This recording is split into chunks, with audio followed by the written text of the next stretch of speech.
Hello respected teachers, dear viewers and dear aspirants, स्वागत है आप सभी का दी मास्टर जर्नी में।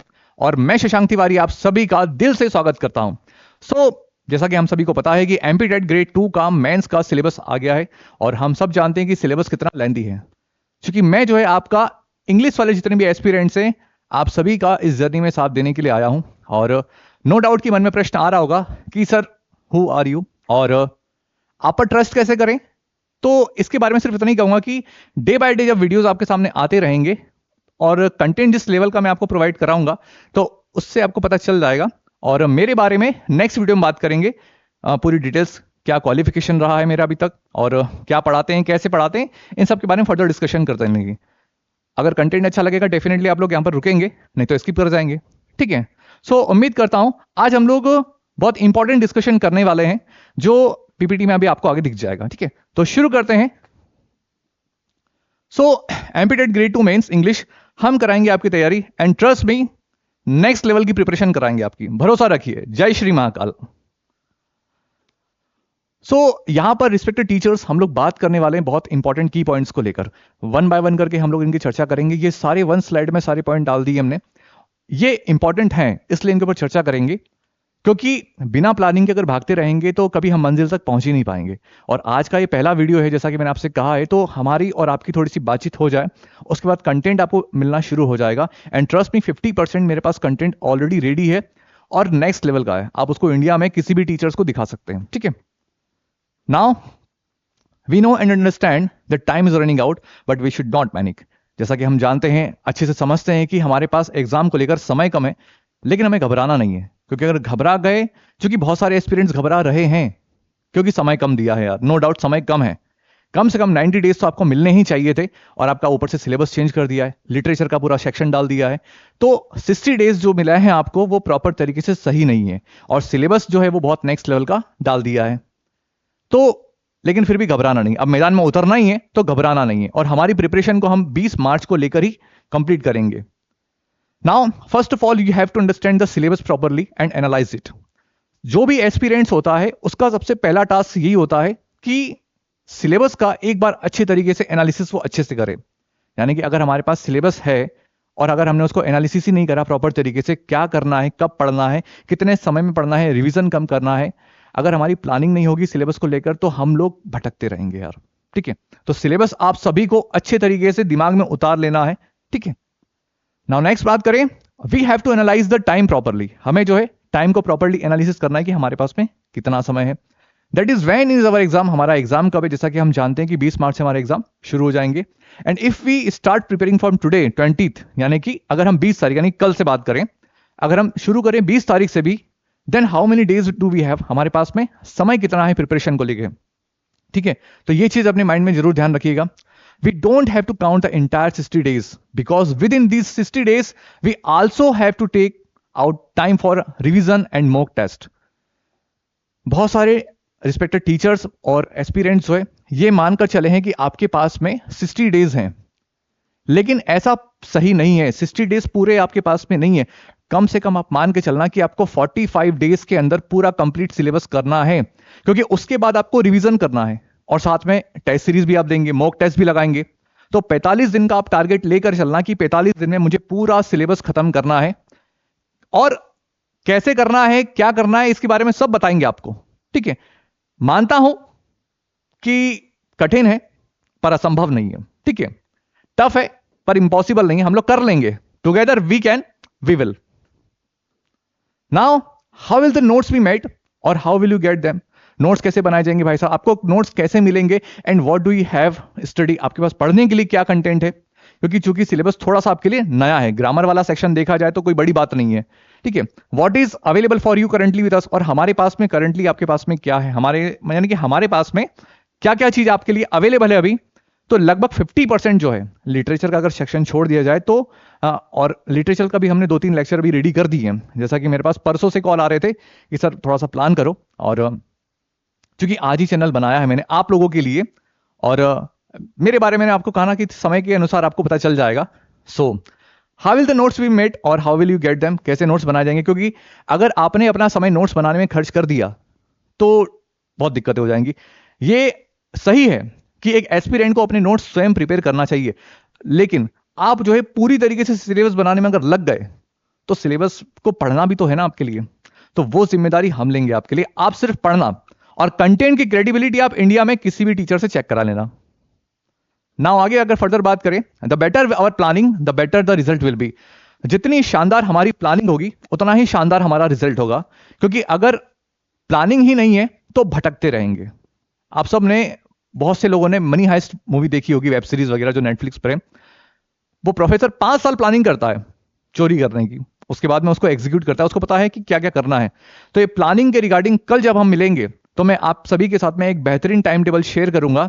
अगर आपको पसंद आए तो फॉलो करना, नहीं तो कोई बात नहीं है, बिकॉज आप सब बच्चे तो हैं नहीं, रिस्पेक्टेड टीचर्स हैं इसलिए। लेकिन मेरा यकीन मानना, हमारे पास में, हम चाहे बच्चे हों या बड़े हों, अगर हम किसी कंपटीशन एग्जाम में शामिल हो रहे हैं तो एक बेहतर प्लानिंग हमारे पास होना चाहिए, एक टाइम टेबल होना चाहिए। वो टाइम टेबल हमें यह बताता है कि हमें भटकना नहीं है, हमें किस समय क्या करना है वो पूरा हमें बताएगा।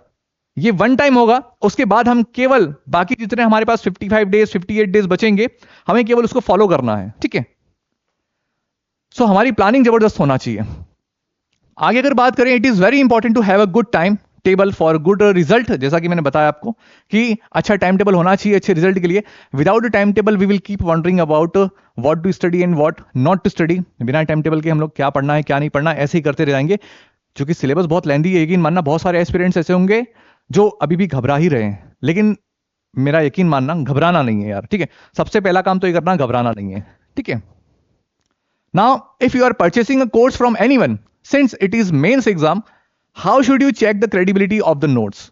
अगर आप किसी भी रिस्पेक्टेड टीचर्स का, इतने सारे ऑनलाइन जो कोर्स वगैरह लॉन्च हो रहे हैं, अगर आप उनका कोर्स परचेस कर रहे हैं, चूंकि ये मेंस का एग्जाम है, बात सरकारी नौकरी की है, तो आदमी ऐसे ही पैसे दे देता है। ऐसे इन द सेंस ये कि हाँ, उसको लगता है कि ये पढ़ाने वाले हैं, इनका एक बार कंटेंट चेक करा। तो क्रेडिबिलिटी आप कैसे चेक करेंगे, हम उसके बारे में डे बाय डे इस पॉइंट को हम लोग आगे फर्दर डिस्कशन करेंगे आने वाले वीडियोस में। क्योंकि आप सब देखो, पता है कि कोई एग्जामिनर है, वो एग्जाम में क्या क्या पूछ सकता है। आप सभी का अभी तक ग्रामर से पाला पड़ा था, लेकिन अब का बार जो पढ़ने वाला है वो लिटरेचर से भी पढ़ने वाला है। तो क्रेडिबिलिटी कंटेंट की कैसे चेक करेंगे ये मैं आपको फर्दर बताऊंगा। Now I am telling you once again, understanding the syllabus with will play the most important role. जैसा कि सभी को पता भी है अच्छे से कि सिलेबस जो है बहुत ही, सिलेबस की अंडरस्टैंडिंग जो है बहुत इंपॉर्टेंट रोल प्ले करेगी, बहुत ही क्रूशियल रोल। अगर सिलेबस पल्ले नहीं पड़ा कि किस तरीके से उसको मैनेज करना है, किस तरीके से पढ़ना है और कैसे रिवीजन करना है, तो दिक्कत हो जाएगी। इसीलिए इस पॉइंट को दोबारा लिखा गया है। Now do not rush to complete the syllabus. Syllabus को कंप्लीट करने में जल्दबाजी हमें बिल्कुल भी नहीं करनी है। Sometimes we think that we have to attempt mock test, so we should complete the syllabus as soon as possible. कभी कभी हमें लगता है भाई साहब कि हमें मॉक टेस्ट भी देने हैं, इसलिए हम क्या करते हैं, जल्द से जल्द सिलेबस को कंप्लीट करने का प्रयास करते हैं। लेकिन जल्दबाजी में अगर आपने अच्छे से पढ़ाई नहीं करी तो उसके कॉन्सिक्वेंसेस क्या होंगे कि आपके मॉक टेस्ट में नंबर कम आएंगे, और मॉक टेस्ट में नंबर कम आने और ऑटोमेटिकली आप डिमोटिवेट हो जाएंगे। तो हमें यह भी नहीं करना है। हमें सिलेबस जब पढ़ेंगे तो प्रॉपर अच्छे से कवर करना है, ठीक है। And then we don't get enough marks in the mock test, then we will get demotivated somewhere। कहीं ना कहीं हम लोग डिमोटिवेट हो जाते हैं अगर हम लोग मॉक टेस्ट में अच्छे मार्क्स नहीं ला पाते हैं। तो ये सारी चीजें जो हैं एक एक्सपीरियंस में होती हैं, और ये मैं जो आपके साथ डिस्कशन करने वाला हूं, ये अपने एक्सपीरियंस को मैं आपको साथ में शेयर कर रहा हूं, ठीक है।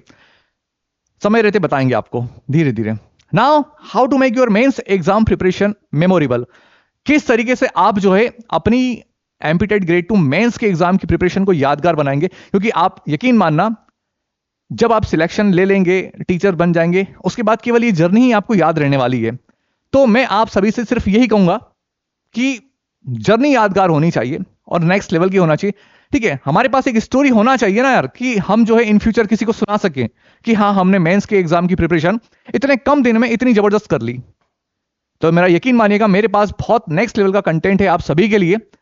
अभी वर्तमान में लगभग 40 to 50% है, और मैं दिन रात एक कर दूंगा आपके लिए।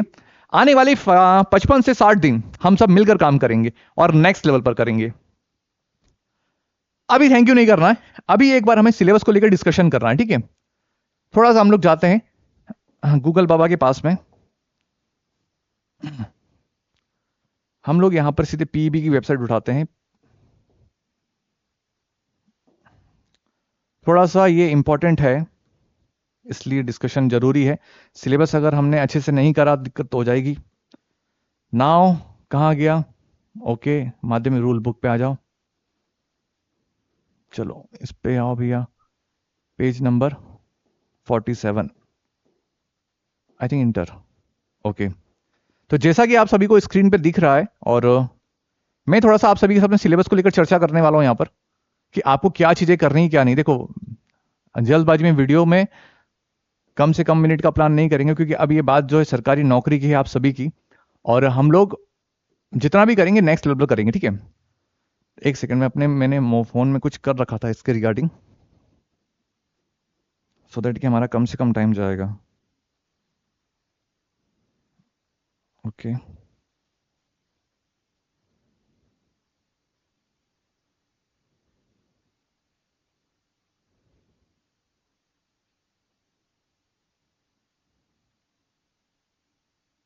एक मिनट, ये रहा। चलिए, ढूंढना नहीं पड़ेगा मुझे इसलिए, यानी कि मैंने कंप्लीट कर रखा था। सो देखिए, यूनिट 1 और जो 2 है ये हम सब जानते हैं अनसीन पैसेज वाली है। एक अनसीन पोएम आएगा, यानी कि आपको पोइट्री वगैरह दे दी जाएगी, उसको जस्ट लाइक अनसीन पैसेज होता है वैसे अनसीन पोएम आएगी। आपको एक डेफिनेटली आएगा, एक पैसेज से आएगा, एक हमारी पोएम जरूर आएगी। इसके अलावा बात करें टोटल टॉपिक्स कितने हैं, ये जो सिलेबस हम लोग डिस्कस करने वाला मोटिव है, इसका मोटिव ये कि आप सभी के पास में टॉपिक टोटल कितने हैं। तो यूनिट 3, 4 और 5 में अगर देखा जाए, ठीक है, ऊपर नीचे अगर होता है तो आप एडजस्ट करना, लगभग 15 टॉपिक है आपके पास में ये। इसके अलावा यूनिट 6 में अगर बात करें, ठीक है, यूनिट 6 का वोकेबलरी वाली सेक्शन देखा जाए तो लगभग 9 टॉपिक आपके पास में पढ़ने को आपको मिलेंगे, ठीक है। नाउ 7, 8 में अगर बात करें तो टोटल हमारे 16 यूनिट है, 16, ठीक है। और बाकी लगभग हमारी जाएगी गाड़ी कहां पर, 7555, यानी कि ओवरऑल देखा जाए तो आई थिंक टोटल 35, यानी कि अकेले 9th और 10th को मिलाकर आपको 35 चैप्टर पढ़ने हैं। 5, 5, 10, 15, 20, 25, ठीक है, ओके। लगभग 9, 10th में ही आपके 35 चैप्टर्स हैं, ठीक है। इसके अलावा फिर आपको ये ग्रामर का जो सेक्शन दिया उसमें 15 टॉपिक उठाए हैं, तो 35 और 15 50 हो गए। नाउ यूनिट 6 में 9, 59 टॉपिक। इसके अलावा जो फिगर ऑफ स्पीच है, फॉर्म्स ऑफ पोइट्री है, सोनेट, ओड वगैरह है, एलिजी वगैरह, ये 16 टॉपिक। तो भाई साहब 66 ये हो गए। और इसके अलावा प्रोज में पोइट्री में 5, 3, 8, 2, 10, 2, 12 और 3, 15 और एक 16, मोटे मोटे तौर पे अगर देख लिया जाए तो 72, 71 टॉपिक है आपके पास में, ठीक है। 72, 71 टॉपिक, ठीक है। अब करना क्या है हमें, लगभग आप मान लें अगर आप 60 दिन भी काउंट करते तो हमारे पास में 70 टॉपिक्स हैं। अगर हम एक दिन में भी एक को करेंगे अच्छे से बिना रिवीजन के तो भी हमारा सिलेबस नहीं होने वाला। यानी कि सिलेबस कैसा है, इसकी सीवियरिटी तो आप सभी को पता चल गई, तोते उड़ाने वाला है, यानी कि बहुत अच्छा है, टफ है। अब इसमें से आसान क्या है और कठिन क्या है, आपके लिए पॉजिटिव बात क्या है, क्या नेगेटिव है, इसके ऊपर चर्चा कर लेते हैं एक बार। तो देखिए, यूनिट 1 और जो 2 है basically reading unseen passage prose and reading unseen passage poem वाला, पोइट्री वाला सेक्शन। इसके लिए आपको स्वयं प्रैक्टिस करनी है, इसके लिए आपको स्वयं प्रैक्टिस करनी है। देखो, अगर आप ये सोचें कि मैं आपको डेली चैप्टर के वीडियोस वगैरह बना के मैं कंटेंट प्रोवाइड कराऊं, शायद ये असंभव है, क्योंकि आप भी जानते हैं किसी भी चीज को पढ़ाने के लिए उसको एक 40 मिनट के लेक्चर के लिए ना 4 घंटे की मेहनत होती है। और ये 40 मिनट जैसे लेक्चर है नहीं, क्योंकि इसको आपके लेवल पर पढ़ाना पड़ेगा। क्लास 10th के, क्लास 12th के स्टूडेंट को पढ़ाना एक वैसी वाली बात रहती है, लेकिन जब टीचर्स को ही आप पढ़ा रहे हैं, पढ़ाने का प्रयास कर रहे हैं, तो फिर चीजें बहुत अलग लेवल पर जाती हैं। और फिर कहीं अगर हमारे कंटेंट में कुछ अगर ऐसा होता है, समटाइम्स ऐसा होता है कि हम लोग बोल रहे हैं, कैमरे को फेस कर रहे हैं, कुछ ऐसी बात निकल जाती है जो शायद फिर कहीं ना कहीं आता, अरे यार ये दमदार टीचर नहीं है यार, ठीक है। लेकिन मैं फिर दोहराता हूं अपनी बात को कि मेरे पास आप कंटेंट को भी देखना, परसों मैं आपको कंटेंट लाके दिखाऊंगा नेक्स्ट लेवल, और परसों से हमारी जर्नी शुरू कर देंगे। कल मैं दोहरा रहा हूं अपनी बात को, कल मैं टाइम टेबल के रिगार्डिंग बात करूंगा, ठीक है। नाउ यूनिट 1 और 2 आप सभी को पता है अनसीन पैसेज पोएम आएगी, तो इसकी प्रैक्टिस आप स्वयं करते रहें, ठीक है। नाउ यूनिट 3 ग्रामर वाला सेक्शन है। सीधी बात है, आप सभी प्री का एग्जाम क्लियर करके आए तो आपके लिए बहुत आसान है, लेकिन फिर भी इसकी प्रैक्टिस जरूर करते रहिएगा। यूनिट 3 और 4 आपके लिए बहुत आसान रहने वाली है। नाउ अगर बात करें 5 भी बहुत आसान है, कंपाउंड सेंटेंस, ठीक है, कॉम्प्लेक्स मिक्स क्लॉजेस वगैरह है, इजी है। यूनिट 6 भी इजी है, यानी कि ग्रामर वाला सेक्शन है। यहां पर यूनिट 7 पर अगर बात करें फिगर ऑफ स्पीच, तो बहुत सारे महारथी हैं इसमें जो बहुत आसान है, तो यानी कि यूनिट 7 भी एक इजी सेक्शन है आपका। सॉरी। यूनिट 8 पे अगर जाते हैं हम लोग, तो forms of poetry, sonnet, ode, elegy, ये एमपीटेट ग्रेड 1 में था और पीजीटी लेवल पर ये पूछे जाते हैं। तो यहां शायद ये आपके लिए शायद नया हो, लेकिन जो भी एस्पिरेंट्स प्रिपरेशन कर रहे हैं उनके लिए कोई बड़ी बात नहीं है, तो ये भी पढ़ के रखा होगा। लेकिन हम इसको यहां से लेके काउंट करेंगे कि हाँ ये हमें आपको पढ़ाना है अच्छे स्तर पर। इसके अलावा यूनिट 9, 10, 11, 12, 13 और 14, ये आपकी 9th और 10th की जो एनसीईआरटी की बुक है, ठीक है, वो पूरी चल रही है, उन्हीं के सारे चैप्टर्स वगैरह हैं। लेकिन इतना आसान नहीं है, मैं आपको बताऊंगा कि क्वेश्चंस कैसे पूछे जाते हैं एग्जाम में। और देखो जनरली क्या होता है कि हर कोई समरी पढ़ लेता है, लेकिन इस बार ऐसा नहीं होगा। मैं आपको पहला जो लेक्चर है वो बताऊंगा कि किस तरीके से क्वेश्चंस पूछे जा सकते हैं और हमारी प्रिपरेशन किस लेवल की होनी चाहिए। किसी जैसे अ लेटर टू गॉडी अगर हो गया है तो उसमें किस तरीके के क्वेश्चंस पूछे जाएंगे, या द फन दे हैड हो गया तो उसमें किस तरीके से क्वेश्चंस पूछे जाएंगे, राइटर के बारे में हमको क्या पढ़ना है, कितने एमसीक्यू बन सकते हैं, इसके बारे में चर्चा करेंगे हम लोग। परसों से हमारी जर्नी शुरू करेंगे, लेकिन ये एक इंपॉर्टेंट रोल हमारी जर्नी का ही एक पार्ट है, इसको समझना बहुत आवश्यक है। इसलिए नाउ 9, 10, 11, 12, इसके अलावा आप देखो यहां पर एक स्पेशल पॉइंट मेंशन किया गया, मैंने कल देखा था, कहां गया, हाँ, from unit 9 to 14 author purpose, यानी कि जो ऑथर लेखक है उनका पर्पस। क्योंकि देखो हर एस्पिरेंट्स ना एनसीरेंट जो भी प्री क्लियर करके गए 9, 10 की तो किताबें रटी होंगी उसको, ठीक है। बहुत बड़ा वर्ग ऐसा जिसको रटी होगी, जिसको नहीं है तो वो रट लेगा।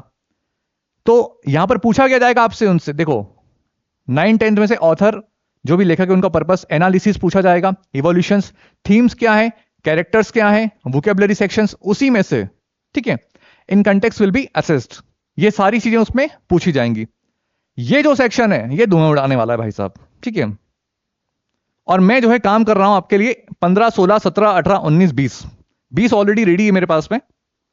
15, 16, 17, 18, 19 ये जो सेक्शन दिख रहा है आपको, यहां पर अच्छे अच्छे के धुएं उड़ जाएंगे, क्योंकि कंटेंट कैसा बनेगा और कैसे क्वेश्चंस यहां से पूछे जाते हैं ये मैं आपको बताऊंगा बहुत तगड़े लेवल पर।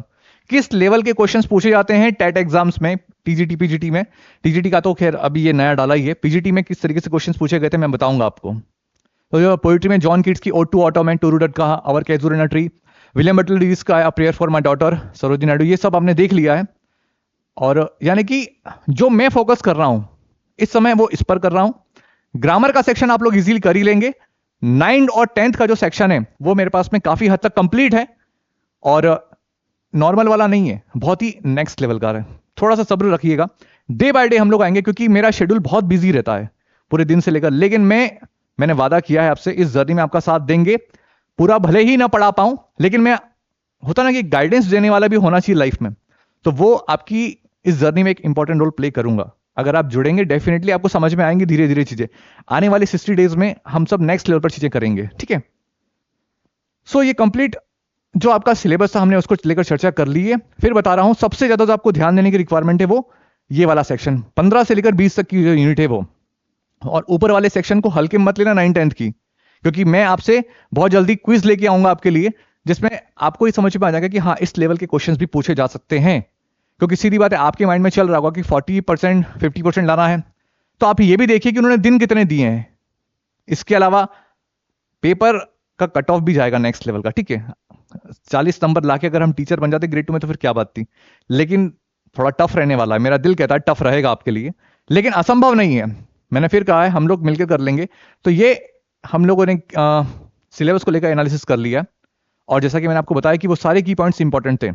कल हम लोग मिलेंगे आप सभी के साथ में, और हम लोग एक बेहतरीन टाइम टेबल के रिगार्डिंग चर्चा करने वाले हैं, और उसके बाद से आपकी जर्नी के जो फर्स्ट जो भी चैप्टर वगैरह होने हैं हम उसको कंप्लीट करेंगे।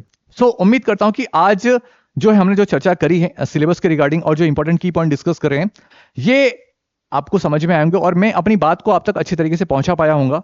सो बहुत जल्दी मिलेंगे आप सभी के साथ में एक नई वीडियो के साथ में। Till then stay safe, keep in touch. Thank you very much.